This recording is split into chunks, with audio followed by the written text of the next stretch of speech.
Good evening students, dear students. आज हम हमारी मोरल साइंस की बुक का लेसन नंबर 10 करेंगे। लेसन नंबर 10 जो है वो है कुसंगति से बचाव।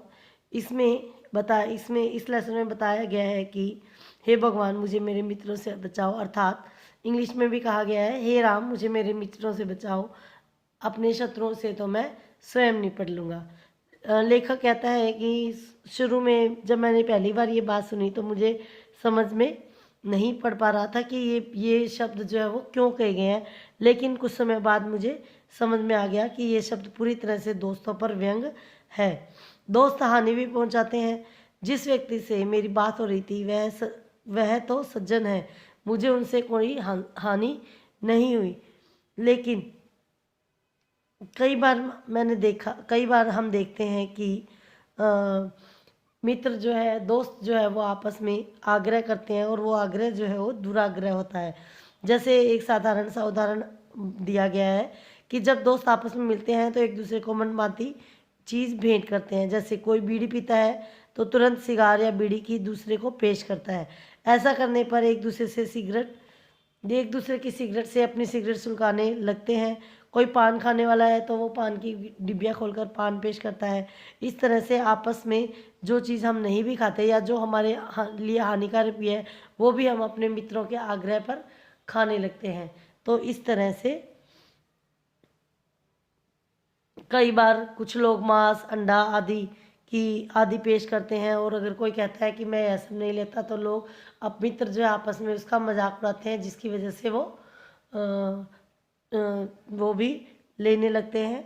और इस प्रकार धीरे धीरे उनका आचरण भी खराब होने लगता है या उनकी आदतें खराब होने लगती हैं।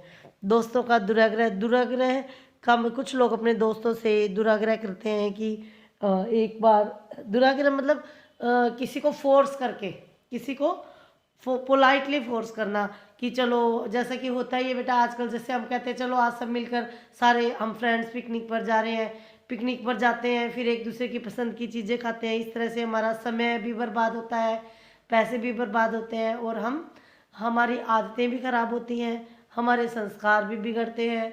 तो इस तरह की दोस्ती से हमें दूर रहना चाहिए। कुछ लोग जो है कुछ लोग जो है ताश खेलते खेलते जुआ खेलने लगते हैं, शराब भी पीना सीख जाते हैं।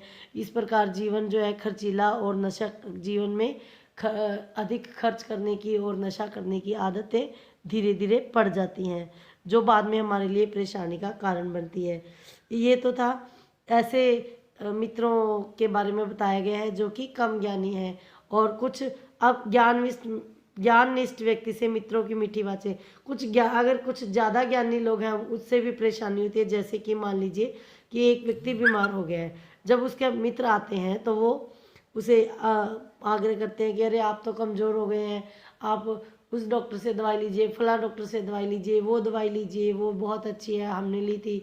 या इस तरह से आग्रह करने पर अगर कोई किसी के आग्रह, इस प्रकार के मित्रों के आग्रह करने से अगर दवाई मतलब कि किसी डॉक्टर को दिखाता है, अगर किसी एक के कहने से दिखाता है तो दूसरा बुरा मान जाता है कि इसके लिए वो अमुक आदमी अधिक विश्वास पात्र है और हमें वो विश्वास के लायक नहीं मानते, इसीलिए वो उनके कहने से चले गए और हमारा उसने कहा नहीं माना। इस प्रकार जो है ज़्यादा ज्ञानी मित्र भी जो है हमारे लिए नुकसानकारी हो सकते हैं। इसलिए कुसंगति जो है वो हमेशा हमारे जीवन को गवाती है, हमारा समय गवाती है। समय जो है वो बहुत उपयोगी होता है, उसको मूल्यवान होता है, उसका सदुपयोग करना चाहिए। समय का गंवाना जो है हमारी जीवन को गंवाने के समान है। इस प्रकार अच्छे मित्रों से या मित्रों के दुराग्रहों से बचना चाहिए। Stay home, stay safe.